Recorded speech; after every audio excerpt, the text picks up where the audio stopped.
It is Locked On NBA Game Night for the night of Tuesday, April 15th. Coming up, two more playoff series are set. We'll break down the first night of the play-in tournament and the arrival of playoff Jimmy in Golden State. When that final buzzer rings, you know it's time for Locked On NBA Game Night. All the post-game reactions to every game across the league, every single night, with insights only the hosts at Locked On can provide. It's the true NBA fans' one stop for all the action. Every game, every night. It's Locked On NBA Game Night. Tipping off now. Welcome to Locked On NBA Game Night. Every game, every night in 30 minutes. Wes Goldberg here with Tony East. However, you're tuning in on YouTube or on your favorite podcast app. Thanks for making Locked On NBA your first listen every day. Have a great show for you today. We're going to talk about Trae Young getting ejected in the fourth quarter of Atlanta's play-in game, and we're going to break down an interesting Celtics Magic series in a bit. We are recording this late Tuesday night after the Warriors beat the Grizzlies to advance to the playoffs. They're going to face the Rockets in the first round. We'll get to that also a little bit later. But to recap the game, here's Charlie Walter from Locked On Warriors. A 5-second count just saved the Golden State Warriors season. Were they going to win regardless? Probably. Were they going to win regardless of Ja Morant missing a large portion of the second half due to an injury? He would finish out the game. Probably would have won. Would they have won this game had they not made the Jimmy Butler trade a long time ago? The answer is absolutely not. Butler, fantastic, leading the way with 38 points, did everything they needed. Whether it was his main decision maker, whether it was isolation ball, whether it was knocking down threes early or old-fashioned three-point plays early. It was his passing. It was his defense. It was getting to the free throw line. Jimmy Butler is your player of the game, but the closer in the most important stretch belonged to Steph Curry. Number 30 put on a show to finish this thing out. He was right behind Butler with 37 points, had the free throws to finish this thing out. Memphis did have a chance, side out with 5 seconds to go on their side of the floor, and 5-second count. That's how it ends. The Warriors knocked down some free throws, and they advanced to take on the Houston Rockets, 121-116. Check me out on Locked On Warriors. I got the live post-game reaction. So great recap there. My takeaway, Tony, I wasn't sure if playoff Jimmy was still a thing. It had been almost 2 years since we saw Jimmy Butler in the playoffs. He's 35 years old. I think it's fair to wonder if that guy was still in there, but he proved to me that he could still get to that level. 38 points, 12 made field goals, 12 made free throws. And then when you got him and Steph playing like that, I think the Warriors are going to be tough to beat. But also, Tony, I don't think the Grizzlies did themselves any favors with the way they defended Jimmy Butler in this game. Dude, you stole my lead in. I was going to say, it's like Zach Edey is guarding Jimmy right now. Like, what is happening? That was a real thing for a couple seconds. That's what makes Jimmy so good, man. Like, you cannot for any one possession, like, mess up your matchups. And I know that in transition, it's going to happen. Sometimes he's ready, man. Like, he's going to go. He's going to try to score. And like, they did a lot of that stuff throughout the game. The Grizzlies did. It's who they had available. It's what their team was. Guys got injured during the game, even for them. And their best player in this game was definitely Desmond Bane. And like, he was the best Jimmy answer, but then like, he can't also be everything on offense at the same time. Yeah, it was hard for them. And the second they figured out that Jimmy matchup, oh, look, other players for the Warriors get going. He was the matchup nightmare, which is crazy because it's always Steph, and it was Steph in his own ways as usual. But Jimmy, man, he's so good in these games where the little things are the difference. And like, there are possessions where I think, oh, he's got a mismatch, and he throws it to Draymond in the post. I'm like, why do you do that? And then he cuts, and then Steph cuts, and Steph's wide open. I'm like, oh, okay, that's why. Why am I talking? Why do I care? Jimmy Butler, he's so good. He was amazing in this game, and him and Steph combined just makes so much sense. I mean, they took 31 free throws and combined for 75 points. Memphis played them pretty tough, but like, what are you supposed to do? They were awesome. They were, and this was a weird game for a lot of reasons. It just felt like Jimmy Butler was so dominant and Steph Curry was so dominant in the fourth quarter, and then you keep looking at the score and you're like, Memphis has tied the game, Memphis is winning sometimes, and then they're losing. It was weirdly close, and outside of an awesome Desmond Bane performance, like Ja Morant goes down in the second half. It was just a really strange game, but then you look at the box score and you're like, oh, it was all Jimmy and Steph, and that's it. Like, the Warriors didn't really get anything from anybody else. 12 points from Gary Payton. Most of those came in the first half. Like, they just weren't really getting anything from anybody else. It was also a weird game, though, because most Warriors games feel like a Steph Curry game, right? Up and down pace, stuff like that. This didn't feel like a Steph Curry game, despite how good he was. It was played at the tempo of Jimmy Butler. Like, this was a Jimmy Butler game to me, where it was super slowed down. They got to the free throw line over and over again. And the Warriors proved that they can win that way too. And I find that very interesting in terms of when the Warriors get to the playoffs and they do have to slow it down. This is sort of another speed that they can get to. They never had this gear before.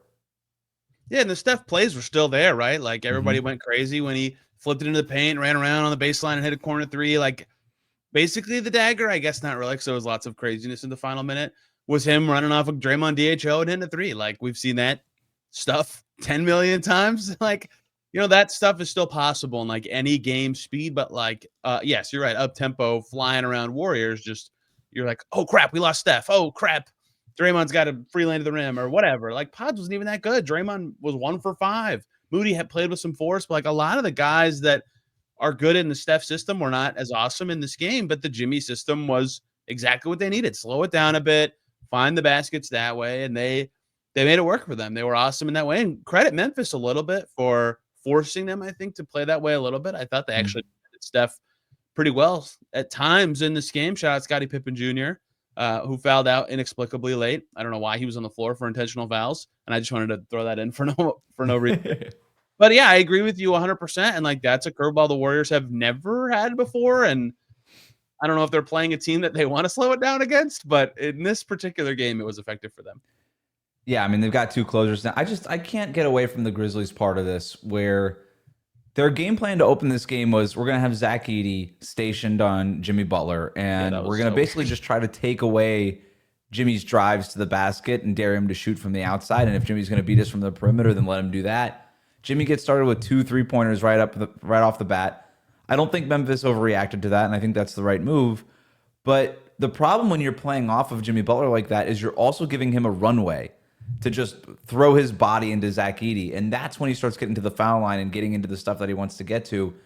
And Jimmy Butler just was so good for the first 3 quarters, really, of this game. And I'm shocked that Tomas Isalo never, like, really, it took him basically halfway through the 4th quarter to take Edey off of Jimmy Butler and put Desmond Bane on him. And Bane did great.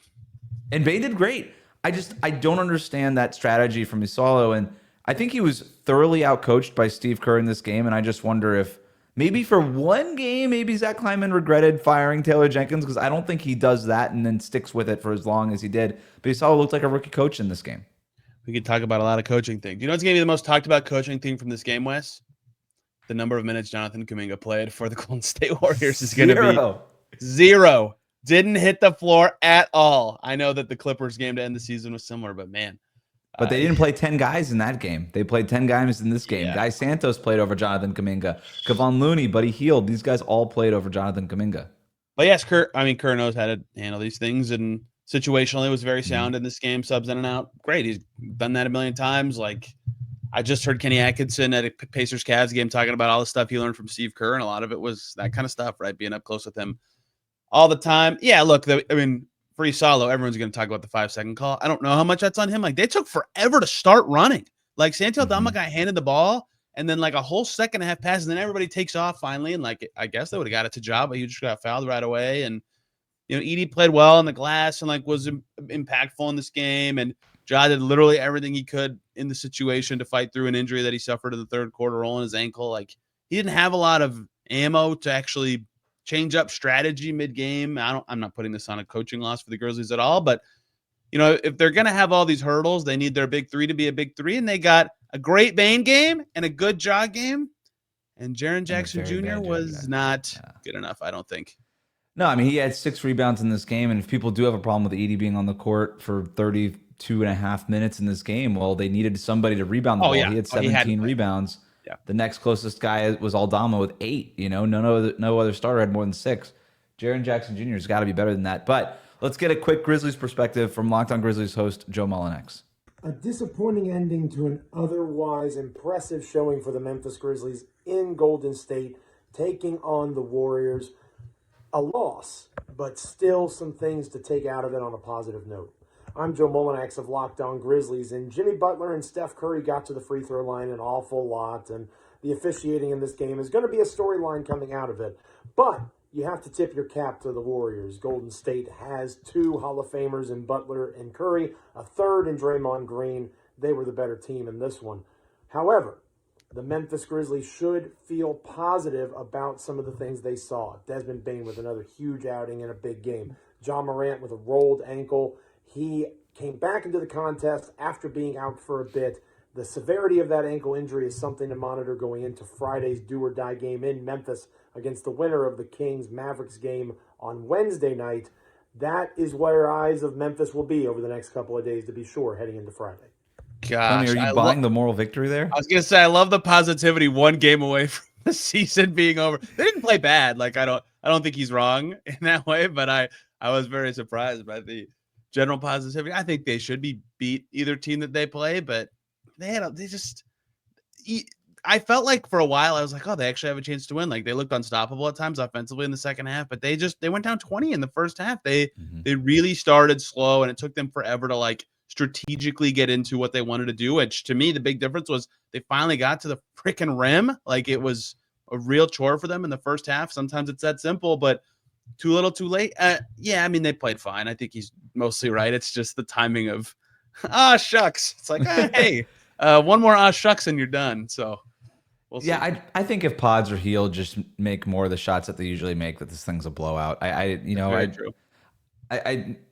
We'll see. They got to beat one of Dallas or Sacramento. They'll probably still make the playoffs either way. But the big thing here, I think, coming away from Memphis is John Morant's ankle. You know how these things are. A game after you get some rest, and then you see kind of how it responds. And that's going to be the big storyline, I think, coming out of Memphis over the next couple of days. But that'll do it for the Western Conference. We're going to move over to the Eastern Conference next. Trae Young got frustrated and was ejected in the fourth quarter of Atlanta's play-in loss to the Magic. We'll tell you what happened after this.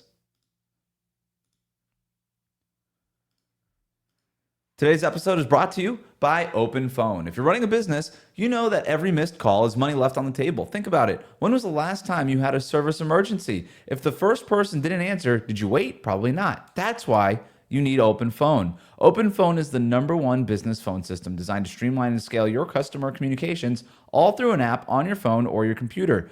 I love that I don't need to carry 2 phones. With Open Phone, I can manage business calls and text from one app, whether I'm at my desk or on the go. My favorite feature, the shared inbox. Your team can jump into any conversation without missing a beat. The AI transcripts and summaries save you time on follow-ups and ensure that you never lose track of customer interaction. Open Phone is offering listeners 20% off your first 6 months at openphone.com/LockedOnNBA. That's openphone, openphone.com/LockedOnNBA. And if you're switching from another service, Open Phone will even port your existing numbers over at no extra charge. Open Phone, no missed calls, no missed customers.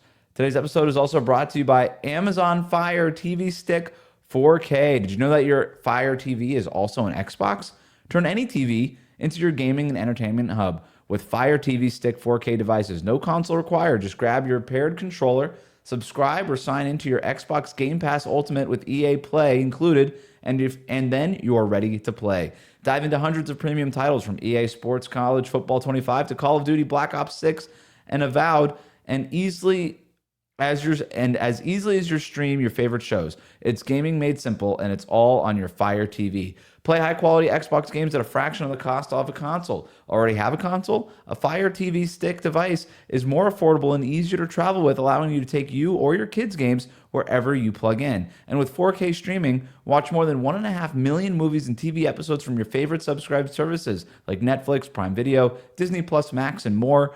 Head to Amazon.com/Fire TV Locked On to get started. Xbox Game Pass Ultimate subscription and compatible controller required. Available on select devices, including Fire TV Stick 4K 2nd Gen, Fire TV Stick 4K Max 1st and 2nd Gen, and Fire TV Cube 3rd Gen. We'll be right back. Thanks for making Locked On NBA Game Night every game, every night, your first listen. The best way to support the show is to subscribe on YouTube and on your favorite podcast app.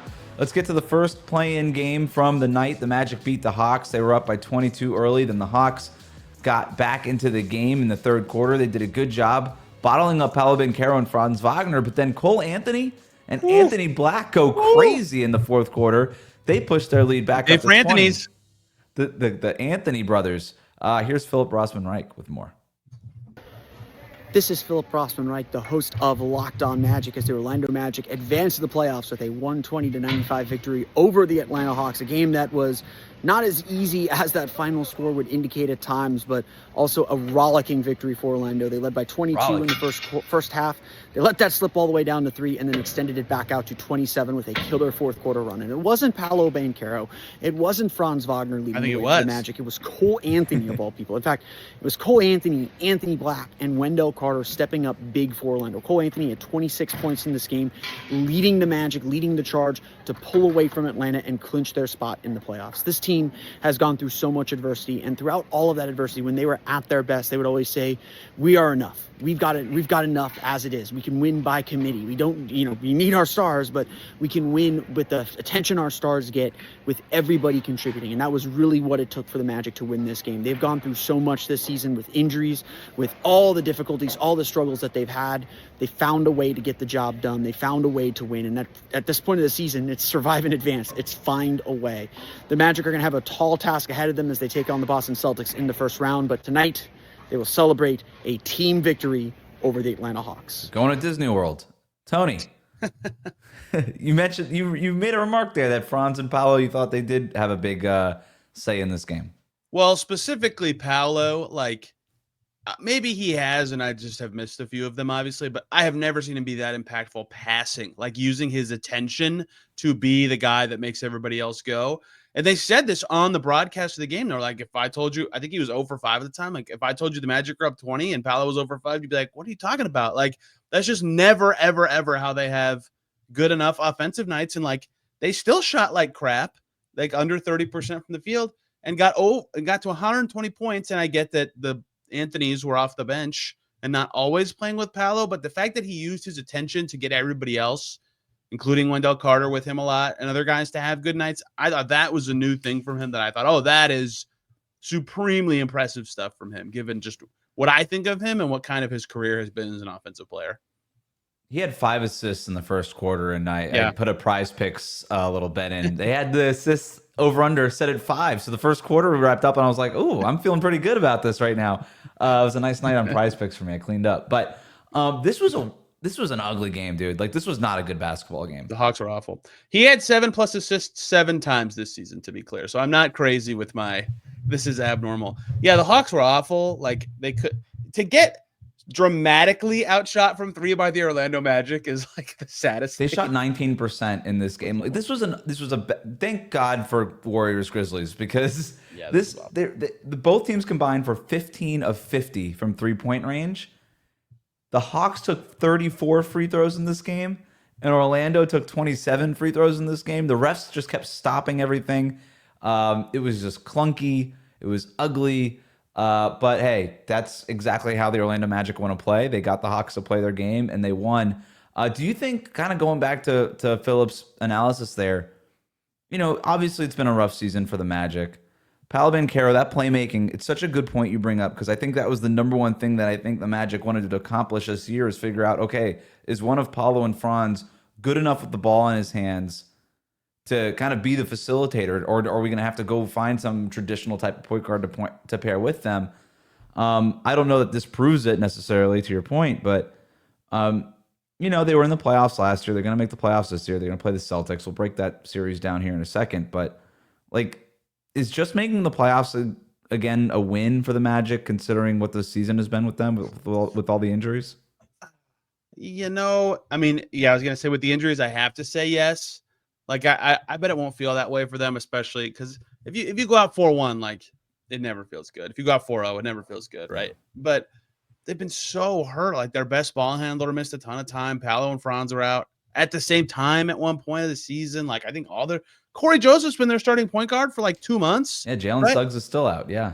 And Corey Joseph has not been bad. To his credit, I don't think anyone thought he had this left in him. But they've just been destroyed, and they made no trades. It's fine. It's just not what you want after what the season they had last year. Everybody thought they'd kind of launch this year. So it's fine. It just kind of sucks. They got hurt. Let's go to the Hawks part of this. So they're going to host the winner of Heat Bulls on Friday for the 8th seed. The winner of that game will play the Cavaliers in the first round. Here's Brad Rowland from Locked on Hawks with more. Hello, friends. My name is Brad Rowland. I'm the host of the Locked on Hawks podcast. And the Hawks went out in a blaze of not-so-glory on Tuesday evening in Orlando. They lose by a final score of 120-95 in a game that was more competitive than that for a large portion of it. In fact, Atlanta was down by only 3 points late in the third quarter and down by 6 points at the end of the third quarter. And then the fourth quarter went completely off the rails. It began with a weird lineup that was inexplicable from the Hawks to begin the quarter, and then nothing, and I mean nothing, went well for the Hawks down the stretch, including an ejection by Trae Young when the game was basically already over at a 20-point margin late in the game. But they scored 22 points in the fourth quarter, and honestly, some of those were pretty much late in garbage time. They shot 4 of 21 in the fourth quarter. The Magic made every shot in the fourth quarter. It all went wrong, but even before that, Hawks had some rough times. They were down by as many as 22 points in the first half before coming back. So they were never on strong footing in this game. Fortunately for Atlanta, they have another chance to stabilize on Friday with a chance to make the playoffs against either Miami or Chicago. But in Orlando, a week ago, they fell short. On this time around, it was even worse for the Hawks. We'll get into much more of the details and everything that's going to be coming out of this game and more on Locked on Hawks.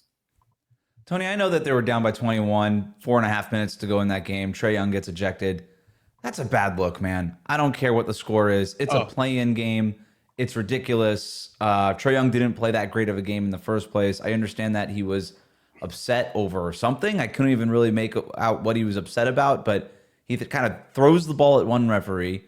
Then the referee tosses the ball to the other ref or something, and he starts kind of kicking the ball around and holding it away from the ref. And at the end of the game, in the pull report, the official, James Williams, says that Trae Young was making a mockery of the game. I'd never seen that before, but it was so true, wasn't it? It was so true, and he was so right, and I'm glad he said it. That's embarrassing by Trae Young. It just is. You can't do that. I agree. Like, I understand to an extent, because like every player's like this a little bit, when you're down a huge amount in an important game, a frustration about a foul call. They showed the call that he was probably mad about on the broadcast, and he flips the ball to the ref, and he's all mad. Like that. If it had stopped right there, I think I'd have been like, all right, he's fine. A little upset, but like, that's fine. To go get it again and like kick it and throw a tantrum and then instantly walk off the floor, like not argue it, not like huff and puff with his teammates. Come on, man. Like you just can't do it. No one can do that. No. Especially not your star player and emotional leader. Like, what are you saying to the rest of your team? I'm not fighting with you for the last 4 minutes. I get the game was over. The Magic cleared their bench like during the stoppage from that tech, but come on, man. Like you just can't do that. And it was a perfect encapsulation of how bad they played all night. The Magic style on the glass and preventing 3-point shots just like dictated the entire game. He rage quit, right? He totally did. That's all he did. And if I was a Hawks fan, that would make me really nervous because we got another game that we got to play on Friday to try to make the playoffs and miss the playoffs. I know that they've been dealing with some injuries. Jalen Johnson's out for the season, all this stuff, but that would be a failure to not make the playoffs for Atlanta this season. Yeah. And if he's acting that way, that would make me a little bit nervous because I need somebody who can go into this do or die game and lead my team, even if things get a little rough. And guess what? If it's the Heat that you're going to be playing, it's going to be physical. If it's Chicago that you're going to be playing, it's going to be a tough game because of the pace of that game and all this stuff. So, you're going to need him to be out there and be a little bit more level-headed in this game on Friday. But coming up, we are going to break down the 2-for-7 series that we just learned about in the Eastern Conference and in the Western Conference. Can the Warriors upset the Rockets? We're going to talk about that next here on Locked On NBA Game Night. Today's episode of Locked On NBA Game Night is brought to you by Skims. When I found out Skims was making underwear for men, I gotta tell you, I was intrigued. I've heard so much about their quality from friends and family, so I had to give them a try. And let me tell you, it lives up to the hype. I've always had issues with underwear, fit, comfort, just finding the right style for me. Skims changed all of that. Their men's line offers something for everyone, from boxer briefs to classic briefs, all designed with a perfect balance of comfort and style. So I tried the Skims cotton brief, and I gotta tell you, I'm hooked. These are perfect for my active lifestyle. They move with me. They never lose their shape. They stay in place all day. They don't ride up. Whether I'm working out or just running errands, they are the most comfortable and reliable underwear I've ever owned. Plus, the lightweight material feels amazing, almost like you're wearing nothing at all. Shop Skims Men's at skims.com/LockedOnNBA and Skims Stores. Let them tell them that we sent you. After you place your order, select podcast in the survey and then select our show in the drop-down menu that follows. We'll be right back. Locked On NBA, game night, every game, every night. Thanks for tuning in. Hit that subscribe button on YouTube. Follow us on your favorite podcast app. We've got our 2 verse 7 series set here. Let's start Rockets versus the Warriors. Tony, do you think the Warriors have a chance here? I do. I don't know if I would pick them. I don't know if they're the favorite, but I think they have the best player for sure. Probably the second. I don't know. Like, what everyone's going to say correctly is Rockets have, 3 through 8 or something crazy. Maybe you could quibble with Şengün being 2. But the Rockets' style is so good. They're so physical. They're so good on the glass. They dominate the possession game. Even when they don't score in the half court, they find ways to win all season. And they just handled the Warriors, and they have the Steph Curry guy in Amen Thompson. So, I think the betting lines might honestly end up favoring the Warriors. I don't think that's going to be right. A lot of public money. Yeah, they're going to get a lot of money. But I think the Rockets should be favored. They're very good for a reason. That will be a very fun series. Storyline-wise, for the Houston Rockets to finally beat Golden State in a playoff series with this group would be a very cool launching point for their young core after how much the Warriors handled their old era. So I know the Rockets are the 2 seed and the Warriors are the 7 seed, but it's four games that separate these two teams, even though the Warriors have to make it out of the play-in tournament. So relatively, they're pretty even, and especially if you go after the Jimmy Butler trade, there's a lot of stats that favor the Warriors in this matchup. But there's a couple of things that I really like about the Rockets in this matchup, just in general. After you get past OKC, I think the Rockets are the most versatile team in the playoffs, in the Western Conference, maybe in all the playoffs. They could play in so many different ways. They could go super big with these jumbo lineups with Şengün, Steven Adams, and even Jabari Smith Jr. out there all at the same time. They can go really small with Jabari Smith Jr. at center, or even Amen Thompson at center. They can just go into so many different ways that I just think those are the kinds of teams that give the Warriors trouble. And then, they've got guys on the perimeter that can guard Steph and guard Jimmy Butler. You look in this game against with Memphis, it's Scottie Pippen Jr. chasing Steph Curry around, and they didn't really have any other high-level defenders to do anything with Jimmy Butler in this game. The Rockets aren't worried about that, right? They're going to put Amen Thompson on Steph, and we saw what they did about a week ago. Amen Thompson just face-guarded Steph the entire time, just denied him the ball. And then Jimmy Butler in that game only took, I think, 7 field goal attempts. He needs to take more. If it's playoff Jimmy, if he's really here, then he probably will take more. But then you look, they still have Dylan Brooks that they could throw at him. They still have Tari Eason that they could throw at him. I think they've got guys like Adams and Şengün and these guys in the middle that do a good job of kind of absorbing that space that Jimmy Butler wants to get into. But at the same time, the Rockets do have guys who are pretty foul prone. Brooks, Şengün, all these guys are pretty foul prone. So maybe Jimmy Butler will do most of his work at the line. But I just think Houston has so many options here. And for 2 years in a row, they've been basically the best transition defense in the league, and that's something that Golden State really relies on, and that Houston might be able to take away also. Nobody's going to stop Steph and Jimmy, but they have the most tools to make them be oh, this sucks, And I think those two probably guarantee a Warriors a 2-win floor in this series. But I agree with you. Houston is such a tough stylistic matchup for them. And the Warriors aren't creaky old, but they're older, certainly. It's not fun to get hit all the time. Especially when you're older in the league, you don't want to play like that. They have guys who can fight back. I said this earlier, I've been impressed with Moody's punch of late. They might just need all these bench guys who shoot it decently well to score. In fact, this is actually a decent series for a Kuminga masterpiece if they're actually going to put him on the floor. But yeah, if Fred VanVleet or Jalen Green play good in any game and give the Rockets just a normal NBA offensive floor, I think their defense and their just generally pummel you, beat you up style is going to give them a slight edge in the Tony East scale. I'll go Rockets in 7. You didn't even ask me for a prediction. Now I'm giving you one. I like Rockets. I'll take them in 7 also. 6 wouldn't surprise me. I think Jalen Green is the X factor in this game. We even saw in this one, John Morant going. He could go crazy this series. They just win in 5, and I'd be like, oh, right. Okay, yeah, exactly. And they're going to try to bring out guys like Quentin Post in the high pick and roll over and over again. And we saw what John Morant was able to do against Post. Like Post had a few threes in this game. He gave up 2s every single time on the other end, and he was pretty unplayable defensively in this game. And I am very intrigued to see what he'll do. The first half, and then that was the end of his impact. Pretty much. And the other thing I like about Houston again in this matchup, and then we'll move on to the Eastern Conference, but the Warriors do such a great job of getting you to play the way that they want to play, right? They're going to make you go small. They're going to get you to play kind of at their terms. The Rockets are so good, again, over 2 years with Ime as head coach, of just being like, nope, don't care. We're just going to play our identity all the time. And, you know, their ability to punish Golden State's lack of size, there aren't a lot of teams that can do it.